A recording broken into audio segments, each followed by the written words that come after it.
Ustadz, ini sudah banyak pertanyaan yang masuk. Ada pertanyaan pertama dari Tri Sartika Iskandar.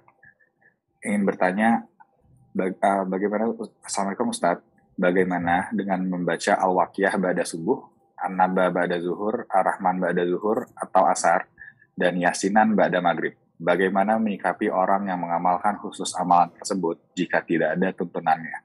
Karena sudah banyak orang-orang yang sudah menyebarkan hal seperti ini tanpa landasan hadisnya, Ustadz. Jazakallah khair. Masya Allah. Barakallah fiik. Iya, ahibati fillah. Kalau kita melihat ya orang-orang yang mengamalkan amalan tadi, disebutkan dia membaca Al-Waqi'ah, An-Naba. Ini menunjukkan orang-orang itu ingin kebaikan. Kita perlu mengapresiasi keinginan mereka. Maka tatkala kita hendak memberitahu seseorang, yang pertama kita apresiasi dulu.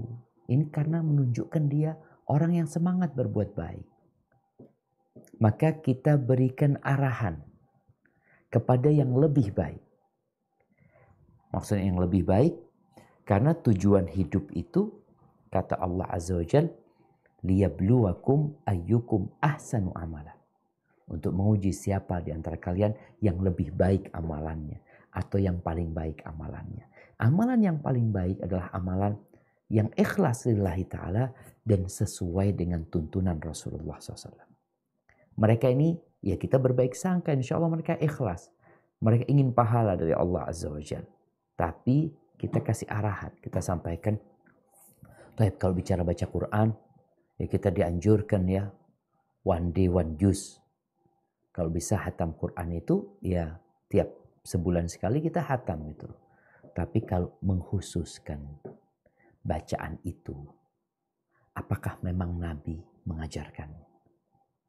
Kalau enggak, ya udah bagaimana baca Quran setiap habis sholat. Sehingga satu hari dapat 1 juz. Dan nanti sebulan kita akan lewatin tuh An-Naba, kita akan lewatin Al-Waqi'ah, kita akan lewatin Al-Muluk, kita akan lewatin semua surat tersebut.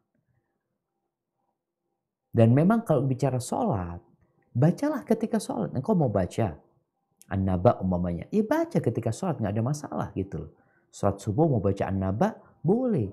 Walaupun kalau kita lihat dianjurkan ya, kalau lagi sholat itu, sholat subuh biasanya Nabi SAW membaca dari Tiwal Mufassal.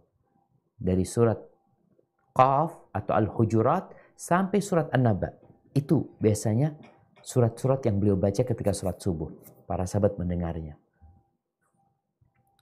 Kalau beliau sholat maghrib, ini sholat yang jahriyah ya, biasanya beliau membaca dari Ad-Duha sampai An-Nas, yang disebut dengan Qisarul Mufassal. Kemudian kalau beliau sholat isya, beliau membaca dari An-Naba sampai Ad-Duha. Adapun di sholat zuhur asar mungkin dibaca dari An-Naba sampai Ad-Duha, bebaslah membacanya. Tapi intinya buat orang-orang yang ingin kebaikan, kita perlu tunjukkan ini loh yang Nabi ajarkan alaihi salatu wassalam. Sehingga kita tidak memutuskan, mematahkan semangat dia. Dia lagi semangat beramal, dikatakan, oh nggak boleh, ini itu. Bukan, boleh.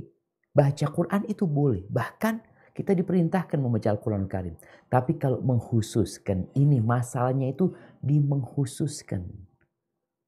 Karena kita perlu tuntunan dari Nabi alaihi salatu wassalam. Maka kasih ganti mereka yang sunnah, yang diamalkan Rasul sallallahu alaihi wasallam, sambil didoakan semoga Allah memberikan hidayah kepada mereka. Barakallahu fiik. Nah.